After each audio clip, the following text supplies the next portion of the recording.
Finally student त्रैमासिक परीक्षा कक्षा 11वीं भौतिक शास्त्र के लिए क्वेश्चन पेपर आ गया है और यहाँ पर देखिए समय आपका 3 घंटा समय और पूर्णांक भी आप देख लीजिए 70 अंक का क्वेश्चन पेपर बनने वाला है। यहाँ पर निर्देश आप पढ़ सकते हैं जिस प्रकार से आपका क्वेश्चन पेपर बनना है और यहाँ पर सही विकल्प सबसे पहले दिए गए हैं, इनके आंसर हम साथ में देखते जाएंगे। देखिए पहला प्रश्न आपका दिया गया है, एक प्रकाश वर्ष का मान होता है तो कितना होता है, सही आंसर आपको बताना है। तो इसका आंसर मैं आपको बता दूं, इसका आंसर हो जाएगा 3 × 10⁸ मीटर। तो इसका राइट आंसर हो जाएगा आपका खा ऑप्शन। ठीक है, उसके बाद अगला प्रश्न है, स्थिति समय ग्राफ का ढाल प्रदर्शित करता है तो ये क्या प्रदर्शित करता है, इसका आंसर आप लिख लेंगे त्वरण। अधिकतम दूरी तक प्रक्षेपित करने हेतु प्रक्षेप का कोण क्या होना चाहिए, तो ये 45 डिग्री होना चाहिए। संवेग परिवर्तन की दर बराबर होती है तो किसके बराबर होती है, बल के बराबर होती है। ठीक है, तो इसमें बल आप आंसर लगा लेंगे। अगला प्रश्न है आपका, निम्नलिखित में से ऊर्जा का मात्रक नहीं है तो इसमें जूल, अर्ग, इलेक्ट्रॉन वोल्ट ये सभी ऊर्जा के मात्रक हैं। वाट इसमें आंसर हो जाएगा, यानी कि वाट आपका ऊर्जा का मात्रक नहीं है तो इसका आंसर क्या हो जाएगा, वाट। निम्नलिखित में से कौन सी अदिश राशि है, अदिश राशि आपको बताना है।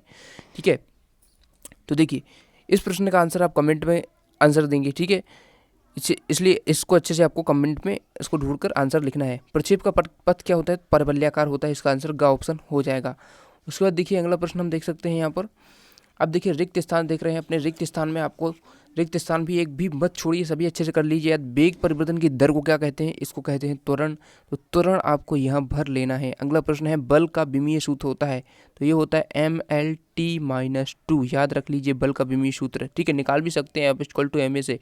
ठीक है, मास इंटू एक्सेलरेशन होता है, द्रव्यमान गुणे जो त्वरण होता है। अब इससे आप द्रव्यमान और त्वरण का निकाल लीजिए तो ये निकल आएगा बल का। बल बराबर क्या होता है, द्रव्यमान गुणे त्वरण होता है, जो मैंने अभी बताया। Force = mass into acceleration, acceleration त्वरण होता है।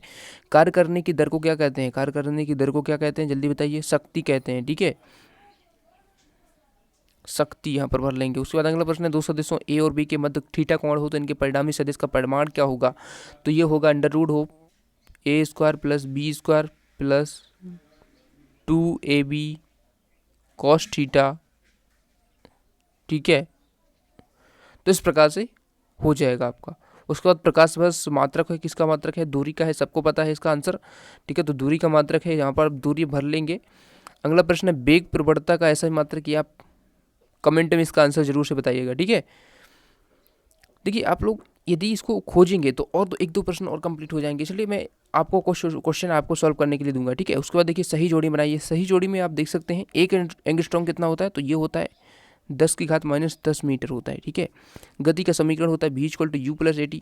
उसके बाद सदिश राशि क्या है, इन दोनों में से आपको बताना है। ठीक है, सदिश राशि क्या है, अदिश राशि क्या है। ठीक है, ये दोनों आपके लिखी हुई है यहाँ पर, ये इनमें से बताना है। ठीक है, तो इसका मैं आपको बता रहा हूँ, इसको आपको ढूंढ के याद करना है। प्रक्षेप का उड्डयन काल, प्रक्षेप का जो उड्डयन काल है इसका सूत्र क्या होता है, ये होता है आपका 2u sin θ/g। चाल क्या है, चाल एक अदिश राशि है, शक्ति का ऐसे मात्रक पाठ होता है। तो इस प्रकार से आप इसको कर सकते हैं। अगला प्रश्न है, एक शब्द वाक्य में उत्तर लिखिए। 7 अंक के प्रश्न ये भी है।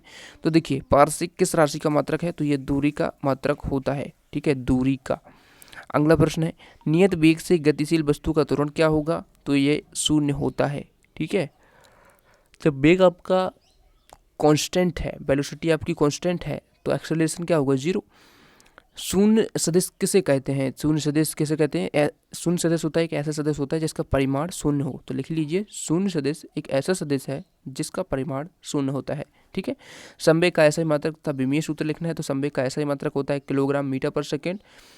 ठीक है, kg/m/s। और यहाँ पर विमीय सूत्र भी लिखें तो विमीय सूत्र हो जाएगा आपका mLT-1। ठीक है, तो ये विमीय सूत्र हो जाएगा।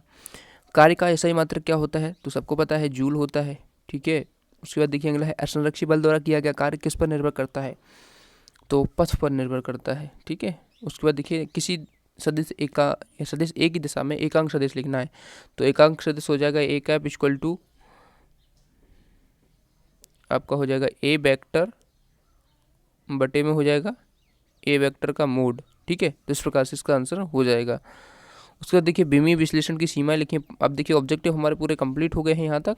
अब देखिए यहाँ से प्रश्न शुरू हो रहे हैं, 2 अंक वाले हैं, 3, 4 सभी। ठीक है, तो देखिए 2 अंक में विमीय विश्लेषण की सीमाएं लिखिए, विमीय विश्लेषण के उपयोग लिखिए। सबके आंसर अच्छे से याद कर लीजिए आप, एक भी प्रश्न को छोड़िए मत। ठीक है, आपेक्षिक वेग किसे कहते हैं, ठीक है, अपेक्षित वेग आपको बताना है। उसके बाद देखिए एक समान तथा परिवर्ती त्वरण को परिभाषित कीजिए, सदिशों के योग संबंधित त्रिभुज नियम लिखिए, द्विविमीय गति के 3 उदाहरण लिखिए, जड़त्व से आप क्या समझते हैं, संवेग की परिभाषा लिखना है, बल का ऐसा ही मात्रक और सूत्र लिखना है, आवेग क्या है इसका ऐसा ही मात्रक लिखना है, शक्ति की परिभाषा मात्रक और विमीय सूत्र भी लिखना है। अथवा में है F इक्वल टू दिया गया है आपको और D फोर्स और डिस्प्लेसमेंट दिया गया है, आपको इसका कार्य निकालना है। ठीक है, उसके बाद प्रत्यास्थ संघट्ट क्या होता है, कार्य ऊर्जा प्रमेय क्या है।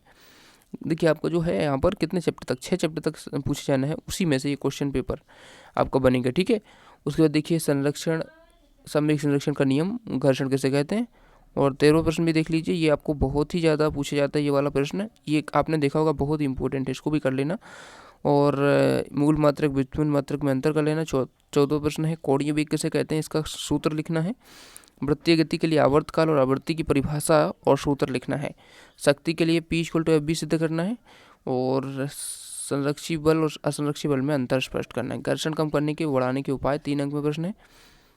ठीक है, क्रिकेट खिलाड़ी कैच लेते समय अपने हाथों को पीछे की ओर क्यों खींच लेते हैं, ये भी लिखना है आपको। 17वां प्रश्न भी देख लीजिए। 17वां प्रश्न में अथवा में प्रश्न है। 18वां प्रश्न है प्रक्षेप गति। प्रक्षेप गति का हर बार प्रश्न पूछा जाता है, इसलिए अच्छे करके जाना इसको। और वृत्तीय गति, अभिकेंद्रीय त्वरण का व्यंजक। और इस प्रकार से 19 के 19 प्रश्न हमने देख लिए। पूरा क्वेश्चन पेपर आपका देख लिया। इसी प्रकार से आपका क्वेश्चन पेपर आपका त्रैमासिक एग्जाम में पूछा जा सकता है। ठीक है, देखिए आपको पूरे पैटर्न पर ही आधारित क्वेश्चन पेपर है और इस पैटर्न पर ही आपका त्रैमासिक पेपर आएगा, आप देखेंगे। तो ये सभी प्रश्न बहुत ही ज़्यादा IMP हैं और बहुत ही ज़्यादा फ्रिक्वेंटली आस्क्ड क्वेश्चन है, मतलब बार बार पूछे जाते हैं, तो इनको अच्छे से आपको करके जाना है। तो वीडियो कैसा लगा, वीडियो को लाइक कर दीजिए, चैनल पर नए हैं तो सब्सक्राइब कर लेना। और जो भी आपको अन्य विषयों के क्वेश्चन पेपर आपको इस प्रकार से चाहिए तो आप कमेंट कर सकते हैं। Thanks for watching.